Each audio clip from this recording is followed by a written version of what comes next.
한 주간 잘 지냈나요? 우리 친구들 한 주간 잘 지냈어요? 너무 좋았어요? 지금 요새 날씨가 아침 저녁으로 굉장히 쌀쌀하고 기온차가 막 급변하고 있어서 이럴 때 항상 여러분들 감기 조심하고 아픈 거 조심하고 다치지 않게 조심하고 꼭 그렇게 하셔야 돼요. 여러분들 항상 하나님 앞에 아침 저녁으로 기도하면서 하나님 우리 지켜주세요, 보호해주세요, 우리 선생님, 우리 같은 반 학생 하나님 지켜주세요, 꼭 이렇게 기도하면 좋겠어요. 목사님도 꼭 그렇게 기도하고 더 기도하고 앞으로도 계속 그렇게 기도하도록 하겠습니다. 오늘 우리가 읽은 본문 말씀을 가지고 사려 깊은 사람이 되어요 라는 제목으로 말씀을 증거하도록 할게요. 여러분들 혹시 누군가를 도와준 적이 있나요? 여기에 보면 두 가지 경우가 있는데 먼저 여러분들 볼 때 왼쪽에 보면 무거운 짐을 진 자를 도와준 적이 있어요. 또 오른쪽에 보면 저 오른쪽에 있는 여자애가 지금 화장실이 급해서 기다리는데 너무 힘든데 이렇게 양보를 해준 적이 있나요? 이런 경우가 없을 수도 있죠. 그런데 어쨌든 목사님이 여러분에게 질문하고 싶은 것은 누군가를 여러분들 도와준 적이 있어요? 여러분들 도와준 적이 있구나. 그런데 중요한 것은 그 사람이 먼저 도움을 요청하지 않았는데도 도와준 적이 있어요, 여러분들? 오늘 설교를 통해서 배우게 되는 게 바로 이러한 내용이에요. 다른 사람이 직접적으로 도움을 요청하지 않아도 상대방의 입장이 무엇인지 알고 배려하고 돕는 것이에요. 목사님이 설교 시작하기 전에 여러분들 건강하게 잘 지내고 여러분들 한 주간도 항상 기도하며 지내자라고 얘기를 했던 것은 여러분들 중에 몇몇 친구들은 좀 한 주간에 좀 많이 힘들어 보였던 친구들이 있어서 요 앞에서 잠깐 예배를 인도하는데도 혹시 여러분들 중에 그런 친구들이 있는 건 아닌가라고 이렇게 생각을 하고 여러분들에게 이렇게 이야기를 한 건데, 이러한 내용이 바로 오늘 우리가 배우게 되는 사려 깊음이에요. 여러분들 한번 어려운 단어야. 한번 따라해 볼까요? 사려 깊음. 한 번 더 크게 읽어봅시다. 사려 깊음. 이 말이 무슨 말인지 여러분들 여기에 있는 거 말고 오늘 처음 들었다 하는 친구 있어요? 사려 깊음 나 오늘 처음 들었어요.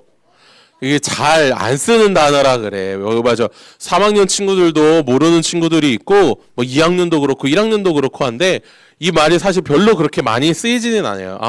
저 사람 참 사려가 깊네. 막 이런 말로 뭐 쓰기는 하지만 배려심이 많다라는 말을 좀 많이 쓰죠.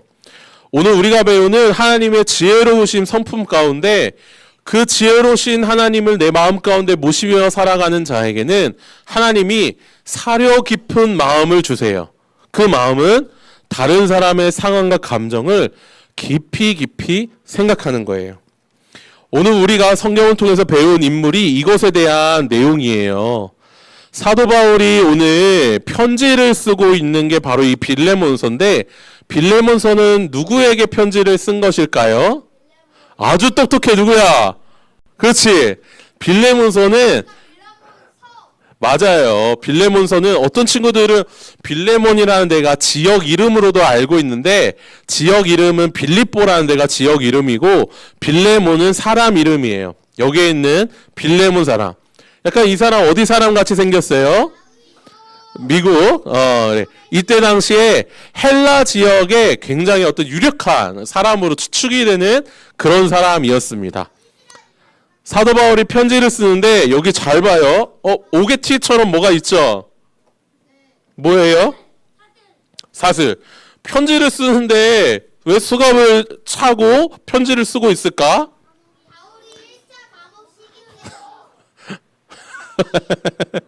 어디서 봤어? 어디서 1차 감옥이라는 거 어디서 봤어? 몇 번이나 감옥에 갇혔어, 바울이. 맞아요. 3-4번 갇혔어요. 사도 바울이 감옥에 갇혔어요. 왜 갇혔냐? 거의 노년이거든요. 지금은 조금 한 4, 50대 정도로 보이는데 원래는 더 훨씬 노년에 이 빌레몬이라는 사람에게 편지를 썼어요. 복음을 증거하다가 감옥에 갇히게 된 거예요. 요새는 목사님이 설교한다고 경찰이 와서 잡아가지 않죠. 목사님이 설교를 한다고 막 구치소에 들어가진 않죠. 물론 이상한 설교를 하거나 잘못된 설교를 하면 구치소에 들어가는 게 마땅하기는 해요. 그런 경우도 있어요. 감옥. 구치소는 감옥이란다. 목사님 이거 언어가 여러분들 더 이렇게 맞춰줘야 되는데 감옥이에요. 감옥. 사도 바울이 복음을 증거하다가 성경 말씀을 잘 증거하다가 감옥에 갇히게 됐습니다. 이때 빌레몬에게 쓴 편지가 무엇이냐면, 빌레몬이라는 사람은 여기에 이때 당시에 노예제도가 합법적으로 있었기 때문에 많은 노예들을 거느리고 있었어요. 빌레몬 여기에 있죠. 뭐 부인 여기 있고 나머지 이제는 이렇게 많은 노예들이 있었는데, 그 중에 한 노예인 오네시모라는 사람이 지금 밤중에 뭐 하고 있는 것 같아요? 도둑질을 했어요. 이거 참 안타깝게 오네시모라는 종 중에 한 사람이 주인인 빌레몬의 재산을 가지고 도망갔어요. 이러면은 이때 당시의 결과는 어떤 건지 아세요? 이렇게 사형이에요. 잘 말해줬는데 잘못해서 잡혀도 맞는 것으로 끝나지 않아요. 거의 이때 당시에 어떤 그 기록들을 보면 거의 죽음이에요. 그래서 아주 멀리 도망가서 사도 바울이랑 오네시모가 나중에 이 종인 오네시모가 만나게 돼요. 감옥에서. 그런데 이때 사도 바울이 오네시모에게 뭘 하냐면 뭘 했을 것 같아요? 어떻게 하면 이 감옥을 잘 탈출을 할지, 어떻게 하면 이 감옥에 나가서 더 도둑질을 많이 할지, 이거를 사도 바울이 가르쳤을까? 예수 그리스도의 사도인 사도 바울은 오네시모를 감옥에서 만나서 이 사람에게 복음을 전했습니다. 그래서 오네시모가 변화가 됐어요. 도둑질을 하던 사람, 인생에 두려울 것이 없어서 주인을 버리고 나는 죽어도 돼, 나는 인생 한탕으로 그냥 살 거야 해서 결국은 감옥에 갇혔는데, 복음을 전해 듣고 그 안에서 사람이 변화되고, 그래서 놀라운 구원을 입고 성경 말씀에 따르면 바울의 신복이 됐다라고 해요. 바울의 신복. 바울에게 가장 가까이에, 가장 너무 친근하게 있는 한 사람이 된 거예요. 이때 사도 바울이 오네시모에게 편지를 쓰는 것입니다. 빌레몬에게 편지를 쓰는 거예요. 무슨 편지를 썼냐면, 오늘 우리가 읽은 내용이 바로 그 내용이에요. 어떤 편지를 썼냐면, 빌레몬 씨, 오네시모가, 당신의 종인 오네시모가 죽을 죄를 지었지만 용서해 주세요. 다시 오네시모를 받아주세요. 오네시모가 훔친 돈이 있다면 내가 그것을 다 갚겠습니다. 내가 오네시모가 빌레몬에게 돌아갈 때 어려웠던 모든 것들을 내가 다 책임지겠습니다. 라고 사도 바울이 편지를 쓰는 거예요. 사도 바울은 굉장히 사려 깊은 사람이었던 거예요. 굉장히 지혜로운 사람이었던 거예요. 빌레몬이 이 사람이 오네시모를 받아줄 것을 믿음으로 담대하게 믿고, 잘못해서 빌레몬이 오네시모를 죽이면 어떡해, 그렇게 하지 않을 거라는 거를 마음 가운데 믿으면서 편지를 간절하게 적은 거예요. 제발 받아주세요. 그 모든 것들의 배상은 그 모든 것들을 갚아주는 것은 내가 다 갚겠습니다. 라고 사도 바울이 이렇게 얘기를 했습니다.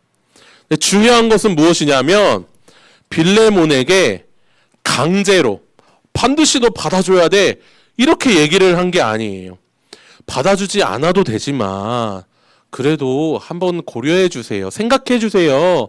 오네시모를 좀 받아주도록 한번 우리 친구들 목사님 한번 잘 볼까요? 예쁘게 앉아서 목사님 한번 보고, 목사님 보고 한번, 제발 제 마음을 좀 이해해 주세요. 빌레몬 씨, 제발 오네시모를 받아주세요. 라고 이렇게 편지를 썼어요. 빌레몬이 이 편지를 받았습니다. 이 편지를 받고 성경에 따르면 이 빌레몬이 오네시모를 받아줬을까 안 받아줬을까? 받아줬어요. 사랑으로 받아주고 이 교회를 세우는데 엄청나게 큰 일꾼으로 이 빌레몬뿐만 아니라 오네시모가 같이 하나님 앞에 쓰임을 받게 됩니다. 둘은 사랑으로 화해하게 돼요. 여기서 등장하는 모든 사람들을 한번 보세요. 사도 바울도 그렇고 이 빌레몬이라는 저 주인도 그렇고 오네시모도 그렇고 서로가 서로의 마음을 알고 용서해주고 용서를 받고 용서를 할 수 있도록 같이 이야기를 해주고 굉장히 지혜로운 마음을 가지고 서로에게 화해를 시켜준 것입니다. 사랑하는 우리 유년부 친구들, 여러분들 주변에 많은 어려움을 겪고 있는 친구들이 있을 수 있어요. 그 사람이 어떤 친구인지 발견하는 것도 굉장히 지혜롭고 사려 깊은 사람입니다. 그런데 그 사람에게 가서 실제로 도움을 주는 거, 이거 정말 너무 굉장한 일이에요. 사도 바울뿐만 아니라 예수 그리스도의 마음을 닮아서 그 마음을 가지고 살아가는 하나님의 성품을 닮아가는 사람입니다. 여러분들 설교 시작하기 전에 누군가를 도와줬다라고 이렇게 이야기를 했잖아요. 앞으로도 계속 그렇게 누군가를 도와주는 그런 사람이 되기를 원해요. 그런데 꼭 기억해야 할 것은 내가 누군가를 도와주는 이러한 마음을 주시는 것은 하나님의 마음이구나. 예수님의 마음이구나. 사도 바울의 마음이구나. 성경에 나온 사려 깊은 마음이구나. 하나님 감사합니다. 나에게 이런 마음을 주셔서 감사합니다. 누군가를 도와줄 수 있어서 너무나 감사해요. 이것을 꼭 기억하고 그렇게 살아가는 우리 유년부가 되기를 원합니다. 그럴 때 우리 친구들을 통해서 하나님이 정말 얼마나 위대한 분이신지, 하나님이 얼마나 지혜로우신 분이신지가 더욱더 드러나고 하나님이 기뻐하시고 계속해서 여러분들에게 많은 은혜와 복을 내려주실 줄 믿습니다. 우리 이 시간 함께 기도하겠습니다. 사랑과 은혜가 많으신 주님 감사합니다. 우리 유년부 친구들에게 하나님의 지혜를 풍성히 부어주시기를 간절히 소원합니다. 우리 친구들이 살아가는 삶 가운데 언제나 지혜로우신 하나님을 닮아가며 마음속 깊이 사려 깊은 배려심이 많은 친구들로 살아갈 수 있도록 인도하여 주시옵소서. 실제적으로 그 일을 행할 수 있는 능력과 힘을 마음껏 공급하여 주셔서 하나님의 사랑을 드러내고 하나님께 영광 올려드리는 우리 모든 유년부가 될 수 있도록 인도하여 주시옵소서. 주님께서 응답하시고 함께하여 주실 줄 믿사오며 사랑이 많으신 예수 그리스도의 이름으로 기도드립니다. 아멘. 우리 주기도문으로 예배를 마치겠습니다. 우리 크게 주기도문 합시다. 하늘에 계신 우리 아버지여, 이름이 거룩히 여김을 받으시오며 나라 임하오시며 뜻이 하늘에서 이루어진 것 같이 땅에서도 이루어지이다. 오늘날 우리에게 일용할 양식을 주옵시고 우리가 우리에게 죄 지은 자를 사하여 준 것 같이 우리의 죄를 사하여 주옵시고 우리를 시험에 들게 하지 마옵시고 다만 악에서 구하옵소서. 대개 나라와 권세와 영광이 아버지께 영원히 있사옵나이다. 아멘.